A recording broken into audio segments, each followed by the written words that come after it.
stairs, exactly these stairs. So I mean these deadly stairs. This specific building was made by Sher Shah.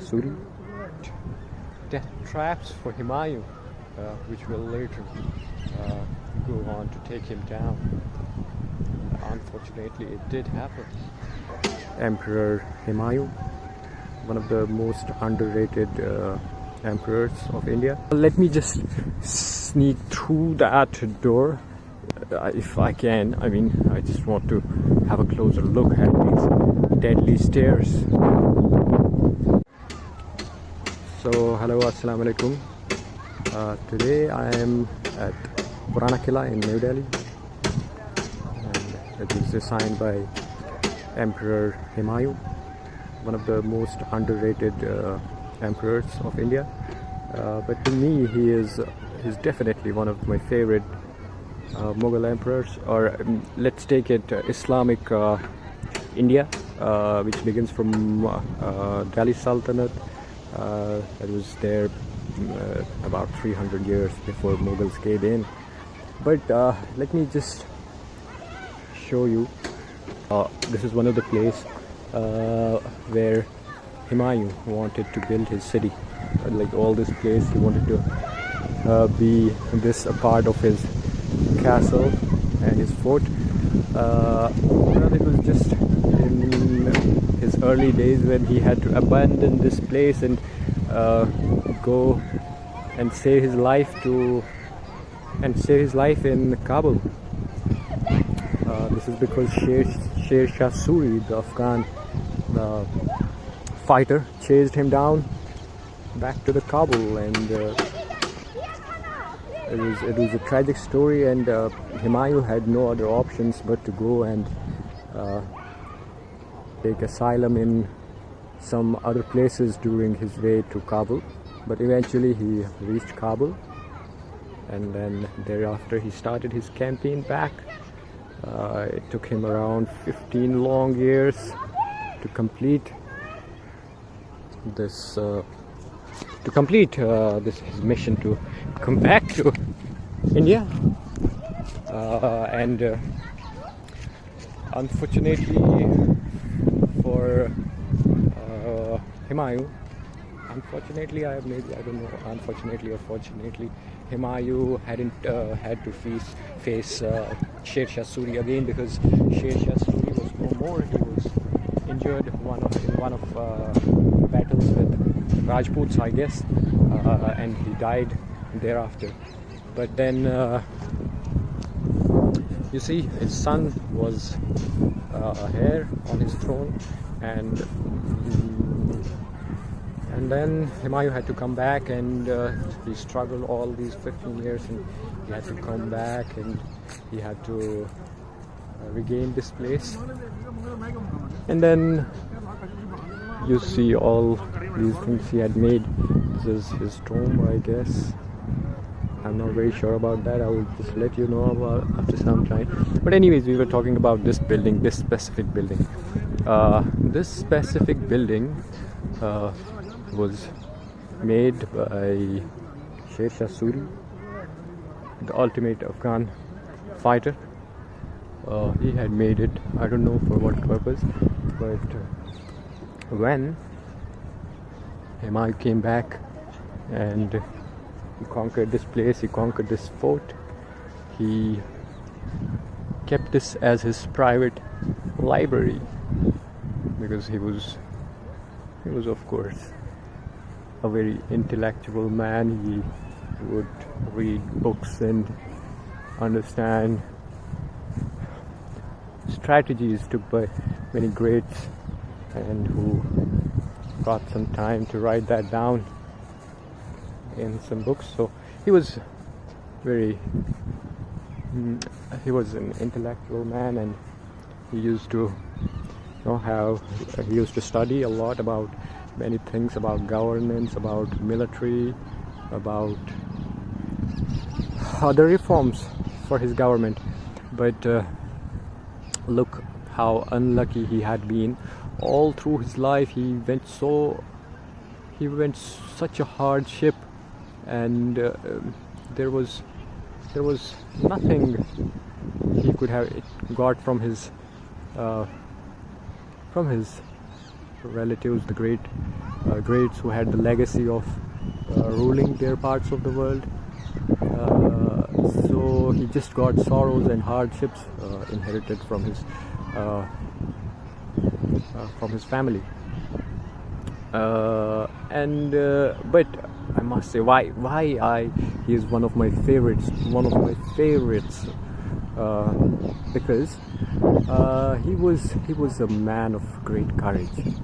You see, it's 50 years, it's a long time, and you see the king is not usually so used to such hardships what Humayun had to face. And despite all that, he came back strongly, and at the time he knew that he had good chances. He was actually very confident of his wins because he had done all his homework. But it was just a matter of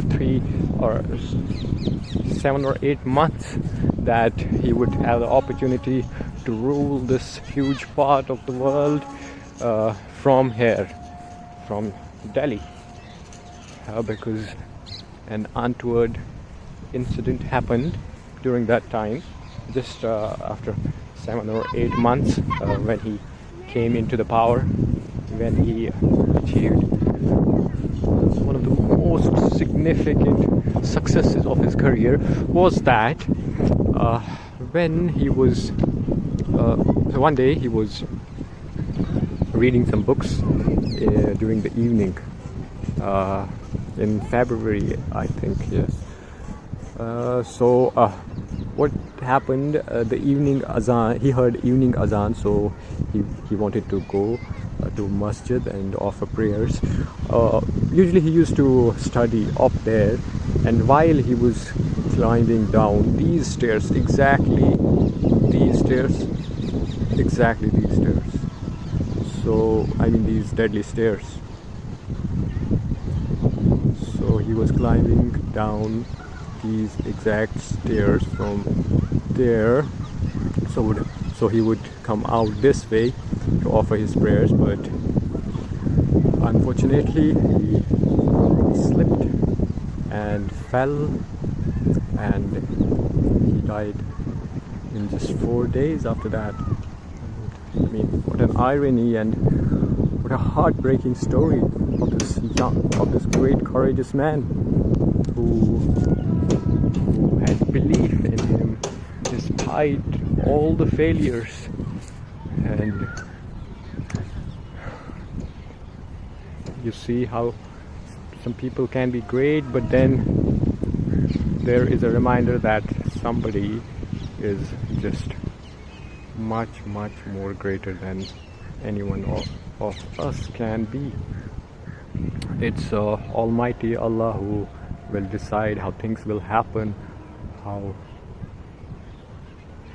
things are carried, actually. So let me just sneak through that door if I can. I mean, I just want to have a closer look at these deadly stairs.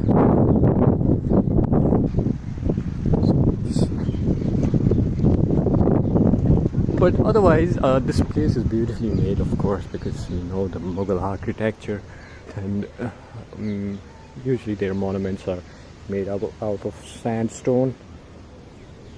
Little bit of work done by Sher Shah. So this door is locked, as you can see, but I'll try and sneak if I can a little bit. I'm not so sure that you'll be able to clearly see something, but I'm pretty sure that you'll be able to make some guess about how steep these stairs are. So because Sher Shah had built this library before his death, it seems like he had put death traps for Humayun, which will later go on to take him down. Unfortunately, it did happen. But let me tell you that both of these characters are one of my favorites in Indian history. It's very ironic for me because both lived during the same era, and both had extreme rivalry to each other, and both wanted to kill each other. But in the end, it turned out that no one got any chance of killing one another at any time. It was only a battle with Rajputs where Sher Shah died, and it was a mere unlucky incident that led to the tragic, shocking death of the legendary Mughal emperor.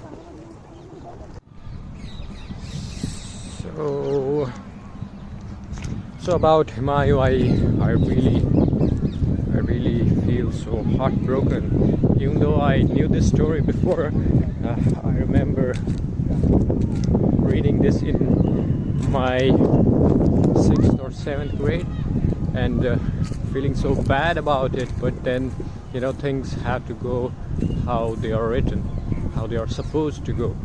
So in the end, what is written, that will happen, and life goes on. That's how his son ascended the throne, and then he became one of the most loud Muslim rulers of the subcontinent. So I think that's it for today.